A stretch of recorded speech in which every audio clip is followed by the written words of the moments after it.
এই হলো 2025 addition Pulsar N250। N250 2025-এর model এটা। তো এটা মিটার কনসোল কিভাবে কি চেঞ্জেস করবে সেটা দেখিয়ে দিচ্ছি এই ভিডিওতে। ফুল ভিডিও আছে, দেখে নিও। তো প্রথমে ইগনিশনটাকে অন করতে হবে। ইগনিশনটা অন করবে, ওখানে দেখিয়ে দেবে ইগনিশন কি অন হয়েছে কি হয়নি।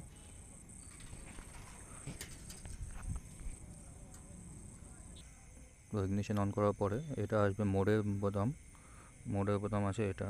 তো এটা থেকে পুরো মিটারটাকে তোমরা নেভিগেট করতে পারবে বা পুরো মিটারটাকে তোমরা অ্যাডজাস্ট করতে পারবে কিভাবে কি করতে হয়। তো দেখে নাও। তো প্রথমে একবার প্রেস করলে ওখানে ট্রিপ এটা, ওখানে ট্রিপ বিতে চলে আসবে, ঠিক আছে। আরেকবার প্রেস করবে, সেটা হলো অডিও, মানে কত কিলোমিটার তোমার বাইক চলেছে। তো তারপরে একবার ক্লিক করবে আইএফই মানে গাড়ি চালাতে চালাতে স্পিড অনুযায়ী তোমার যে গাড়িতে তেল আছে সেটা অ্যাভারেজ কত দিচ্ছে এই বাইকটা, ওটা তুমি যখন বাইক চালাবে তখন দেখাবে। তারপরে আবার প্রেস করবে, এটা ট্রিপেতে আমার দেখাচ্ছে অ্যাভারেজ 39 kmpl আছে। তো এটা হলো ফার্স্ট সার্ভিসের পর দেখাচ্ছে, এর আগে দেখাতো 35 34। ওকে। তো মোড বাদামকে দুবার সঙ্গে সঙ্গে যদি টাচ করো তো দেখবে রোড মোড থেকে রেইন মোডে চলে গেল। আবার যদি দুবার প্রেস করো সঙ্গে সঙ্গে অফ রোডে চলে আসলো। দেন আবার দুবার করলে তখন সেটা রোডে চলে আসবে।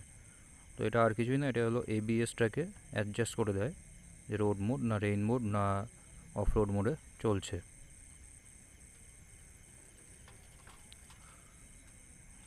তো ব্লুটুথ কীভাবে অন করবে, তো মোড বোতামটা একবার ক্লিক করবে, যতক্ষণ না সেটিংয়ে যায়, সেটিংয়ে গেলে এটা চিপ প্রেস করে রাখবে মোড বোতামটাকে। তো মোড বোতাম প্রেস করার পরে ওখানে ব্লুটুথ অন আসছে, ওটাকে যদি আবার তুমি প্রেস করে রাখো সেটা ব্লুটুথ অফ হয়ে যাবে। যেহেতু আমার অন করা তাই আমি অফ করে দেখিয়ে দিচ্ছি। এরকম থাকবে তোমাদের। তো এটাকে আবার প্রেস করে ধরে রাখবে, তো এটা অন হয়ে যাবে। তো নেক্সট আসবে হলো তোমার ডিটিএস, মানে কত কিলোমিটারের পরে সার্ভিস করতে হবে গাড়ি।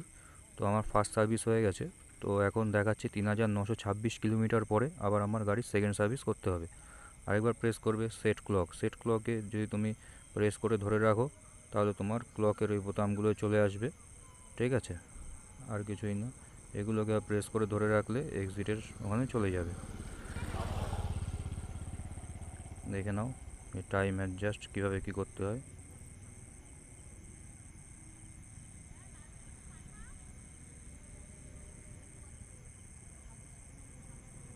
সেট ক্লকে চলে আসলো, আবার নেক্সট করে দেবে এক্সিট। মোড বাটনটাকে ক্লিক করে রাখবে,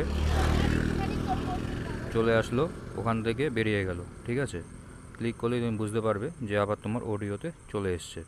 তো এটা হলো ফুল তোমার মিটার কনসোল কীভাবে তুমি এই N250 2025 মডেলটাকে অ্যাক্সেস করবে সেটা দেখিয়ে দিলাম। Thank you. আচ্ছা, যখন আইএফই অপশানটায় আসবে তখন যদি তুমি আইএফই বোতামটা ক্লিক করে রাখো, লং প্রেস করে রাখতে হবে 5 সেকেন্ডের মতো, তাহলে তোমার দেখাবে ডিটিই মানে তোমার গাড়িতে যত পেট্রোল আছে তাতে আর কত কিলোমিটার চলবে। আমার যেমন দেখাচ্ছে 380 কিলোমিটার চলবে আমার যা পেট্রোল আছে বাইকে সেটাতে।